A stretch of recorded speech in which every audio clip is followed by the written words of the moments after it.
Today, we are heading way out east to a corner of India that feels like a whole other world. We're talking about a land of misty mountains, ancient cultures, and incredible beauty. We're talking about Arunachal Pradesh. And trust me, you're going to want to know what makes this place so special. People have a nickname for it, India's last Shangri-La. You know, that mythical, hidden paradise? It sounds like something out of a storybook, but as you're about to see, that description, well, it's not that far off. So, is it just a cool nickname? Or is there really a place where time seems to slow down, where ancient traditions aren't just in history books, but are part of everyday life? Let's find out. To really understand Arunachal Pradesh, the best place to start is with its name. It's not just a label. It's like a beautiful poem that gives you the first clue to what this state is all about.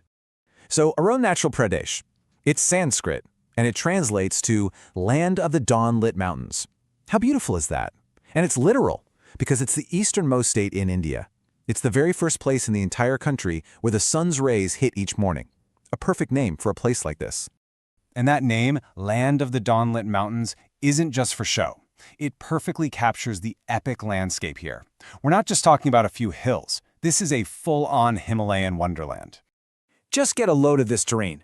You've got the towering peaks of the eastern Himalayas, these lush green hills called the Patkai and Mishmi, and then these massive rivers like the Siang just tearing through the landscape, carving out these huge valleys.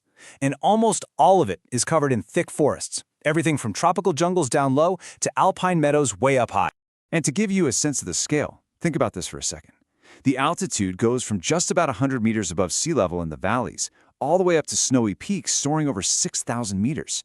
That's a massive difference, and it creates all these different worlds within just one state. So you've got this wild, dramatic, kind of isolated landscape. That's bound to shape the people who live there, right? So, who are the people who have called this incredible land home for centuries? Yeah, because this place isn't just about the mountains and rivers.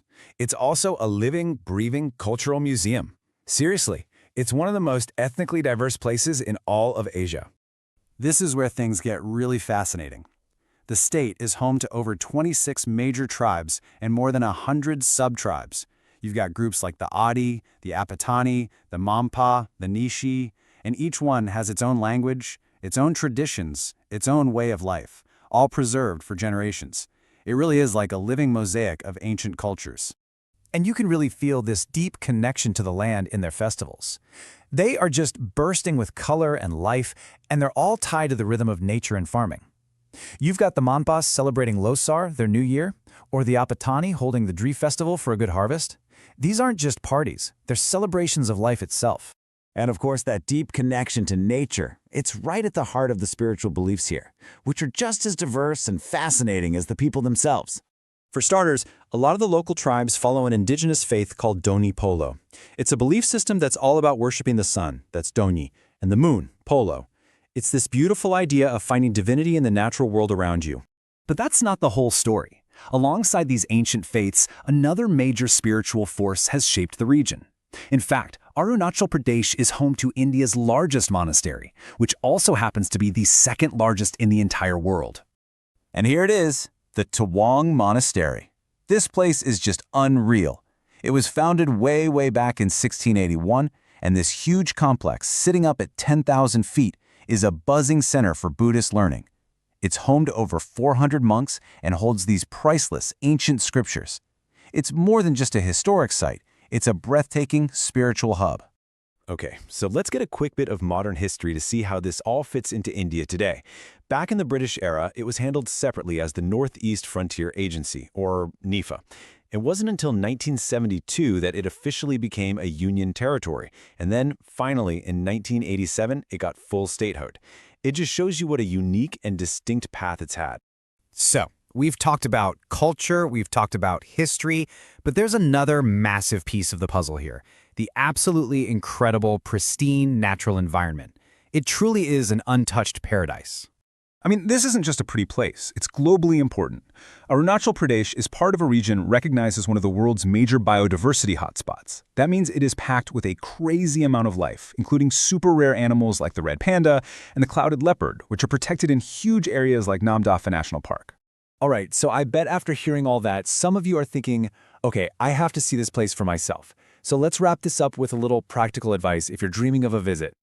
And the good news is, getting there is easier than you might think. You could fly right into the new Dorney-Palo Airport in the capital, Itanagar, or you can take a train to the station in Naharlagan, or hey, take a road trip and enjoy the scenery driving in from Assam. Okay, but listen up. This is super important. There is one crucial thing you have to do. To help protect its unique culture, all domestic tourists need a special permit to get in. It's called an Inner Line Permit, or ILP. Make sure you get this sorted out before you go.